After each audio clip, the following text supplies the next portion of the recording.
The first one is about one of my favorite people in all of baseball. It is Royals pitcher Zack Greinke. He became the 5th pitcher in AL and NL history to strike out 1,000 different batters. When we look back at the long story career of Zack Greinke, he will most be remembered for blank.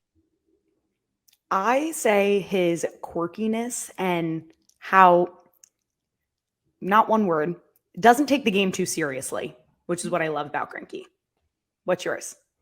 I had personality and his longevity. It's crazy to think that this guy has played for 20 years, 224 wins. But his personality, like if you just Google Zack Greinke stories, you can go on a wild ride through 20 years of baseball.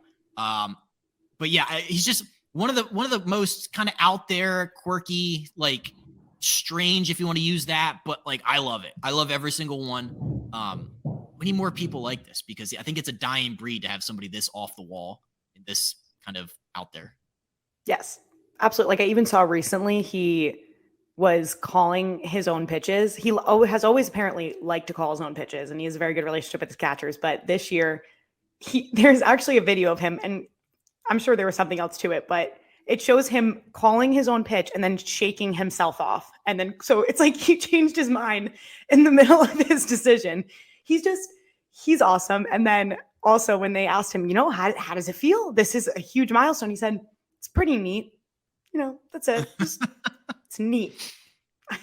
Great word to use for that type of accomplishment.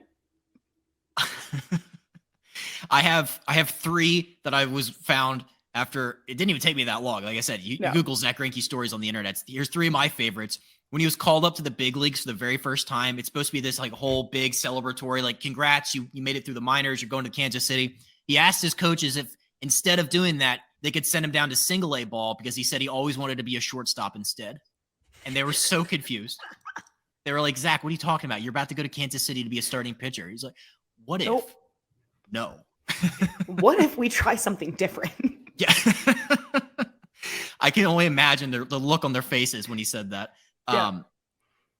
One of my all-time favorite ones is just when he was asked about like what he would do after he's done playing baseball. He said he either wants to join a front office, which is like, okay, that's pretty reasonable. Or he said he wants to cut grass because he said you're outside all the time. You make your own hours. It's flexible.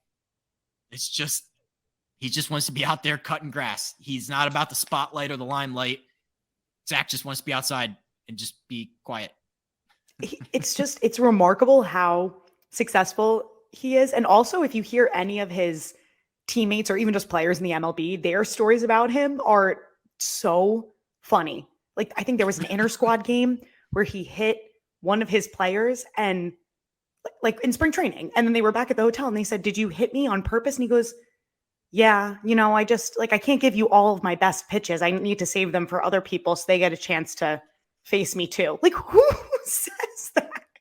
He's just hysterical, comical, and like is not even trying to be. It's just his personality.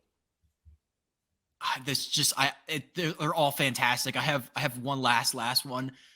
This is one of my all-time favorite ones. It was going around as a meme. I can't remember. It might be this spring training or their spring training before. It was when he came back to Kansas City for this last time. But it was like spring training. Like a little kid came up to him and was like, hey, can you sign my ball? And he walked all the way. Like he came like across the field to sign this kid's ball. He took the ball in his hand and he threw it as far as he could in the other direction away from like where they were standing. And the kid's like, why did you do that? And he's like, for my amusement. And he walked away. This was last year. This was pretty recent, I think. Yeah. I remember the story coming. Yeah. So funny. So funny. Zack Greinke is a gem. Just all the cliches. Protect him at all costs. I don't want this man to retire. Because when he retires, he will never be heard from ever again. No, absolutely not. He will go into the Fortress of Solitude and cut grass with all of his money. He'll be like sailing the world. Yeah. We'll never see him again. A one-man boat trip across the Atlantic or something. Yeah, that's the only time you hear from him. Breaking news, Greinke is in Australia surfing with a bunch of dolphins. He's gonna have like super long hair and an awesome tan, and it's just like, that's what happens. This is what Zach always wanted.